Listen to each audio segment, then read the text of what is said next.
पश्चिम की स्त्रियों में संस्कार नहीं होने से उनके आचरण का आधार स्वच्छंदता है। इसके विपरीत भारतीय स्त्री संस्कार की धुरी और राष्ट्र की रक्षिका है। पश्चिम ने भारतीय नारी के मन पर प्रहार कर संस्कार मिटाने और भारत को मिटाने का प्रयास किया।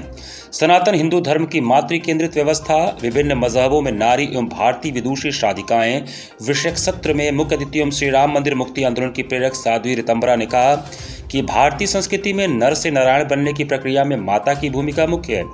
पृथ्वी पर भाषा एवं संस्कार देने वाली माँ ईश्वर स्वरूप है। संतान को माँ से ही सब कुछ मिलता है। माँ के संस्कारों से ही बालक सज्जन और दुर्जन बनते हैं। यह विचार उन्होंने रुद्राक्ष कन्वेंशन सेंटर में शनिवार को आयोजित संस्कृति संसद के शनिवार को आयोजित सत्र में व्यक्त किया। यह आयोजन अखिल भारतीय संत समिति, अखिल भारतीय अखाड़ा परिषद, श्री काशी विद्युत परिषद के सहयोग से आयोजित हुआ है। साध्वी रितंबरा ने कहा कि पश्चिम ने षड्यंत्रपूर्वक स्वच्छंदता का प्रवेश भारतीय नारियों के मन में कराकर उन्हें परंपरा विमुख बनाने का प्रयास किया। पश्चिमी षड्यंत्रकारी भारतीय नारी के मन में संस्कार मिटाकर भारत को तोड़ने का प्रयास निरंतर कर रहे हैं। उन्होंने कहा कि पश्चिम को ज्ञात है कि भारत की रक्षा धुरी स्त्री है, इसलिए वे स्त्रियों पर प्रहार कर रहे हैं। भारतीय स्त्रियां समर्पण की प्रतिमूर्ति हैं। इसी के अंतर्गत स्त्रियों के बाद पिता का गोत्र छोड़कर पति का गोत्र वर्ण करती हैं। उन्होंने कहा कि स्त्रियां ही धर्म एवं यज्ञ का आधार हैं। शिवाजी और विवेकानंद को जो संस्कार उनकी माता ने दिया वही वे बने।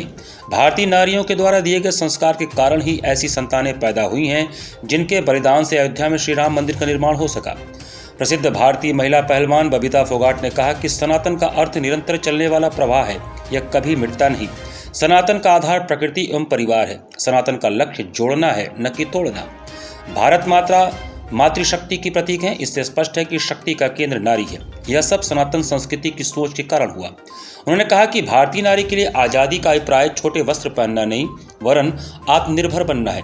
स्त्री अपने व्यवहार से पूरे परिवार में संस्कार सिखाती है। सत्र का संचालन श्रीमती भक्ति किरण शास्त्री ने किया। इस समारोह में मंच पर जगतगुरु रामानंदाचार्य, स्वामी राजराजेश्वराचार्य, संत बालकदास जी, श्री विष्णु शंकर जैन, पूज्य लक्ष्मण राव आचार्य, रविंद्रपुरी महाराज, राधे राधे बाबा, महामल्लेश्वर चिदम्बरानंद सरस्वती, महामल्लेश्वर परमानंद जी, अनंत विजय, दयानिधि, सुनील देवधर, राजेश्वर आचार्य, ज्योत्सना गर्ग, काजल हिंदुस्तानी, गजेंद्र सिंह चौहान, हरिशंकर जैन, विष्णु जैन, गंगा महासभा के राष्ट्रीय महामंत्री, संगठन और संस्कृति संसद के संयोजक गोविंद शर्मा, गंगा महासभा के राष्ट्रीय मंत्री विनय तिवारी, संस्कृति संसद के आयोजन सचिव सिद्धार्थ सिंह, विपिन सेठ, अभिषेक अडिचवाल, साहिल सोनकर, दीपक गिरी, दिव्यांशु सिंह, गौरव मालवी, श्याम बरनवाल, ऋतिक सोनकर, अभिषेक सिंह, गोविंद यादव, हर्षी चौरसिया, देवेश अडिचवाल, कुलदीप शर्मा, खुशबू मल्होत्रा एवं अजय उपाध्याय आदि की उपस्थिति रही।